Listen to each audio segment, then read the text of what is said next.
Dag sê, in vandag se broodbrokkie gesels ons oor wanneer jy moeg en uitgeput voel.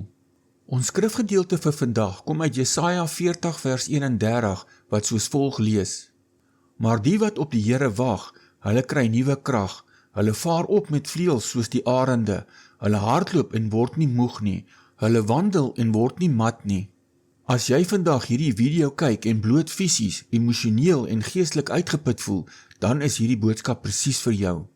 Ons leef in 'n vinnige wêreld wat konstante prestasie eis en dit is maklik om heeltemal uitgebrand te raak. Wanneer ons hierdie bekende woorde in Jesaja 40 vanuit 'n grammatikale historiese lens beskou, kry dit skielik 'n baie dieper betekenis. Jesaja skryf hierdie profetiese woorde vir die volk Israel wat as ballinge in Babylonië sou sit. Hulle was emosioneel geknak, van hulle eie land ontwortel en histories gesproke het hulle gevoel asof God hulle vergeet het. Hulle was moeg vir die juk van slawerny.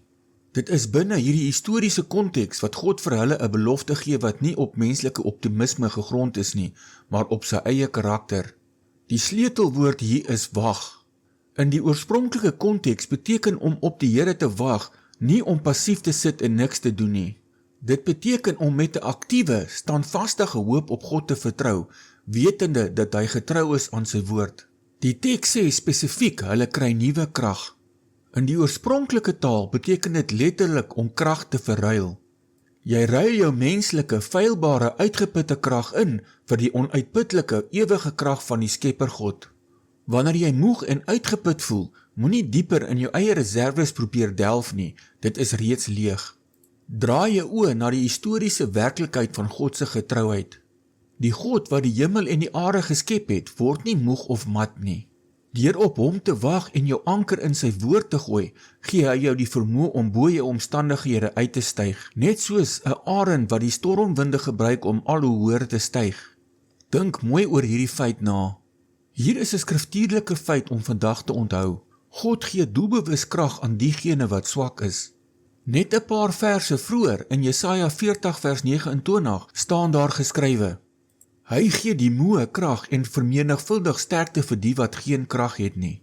Jou swakheid is nie 'n hindernis vir God nie, dit is juis die plek waar sy krag volmaak sigbaar word. Kom ons bid saam. Almagtige God en Hemelse Vader, U sien elkeen wat vandag na hierdie video luister en doeteenvoudig moeg en uitgeput is. Ons bely dat ons eie krag faal en dat ons dikwels aan die einde van onsself kom. Ons kies vandag om op U te wag.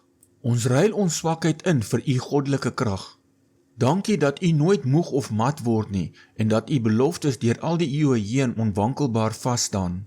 Rig ons weer op, gee vir ons die vleuels van 'n arend om bo ons huidige omstandighede uit te styg en gee aan ons die volharding om getrou te bly wandel sonder om flou te word. Ons vra dit in die naam van die Here Jesus Christus. Amen.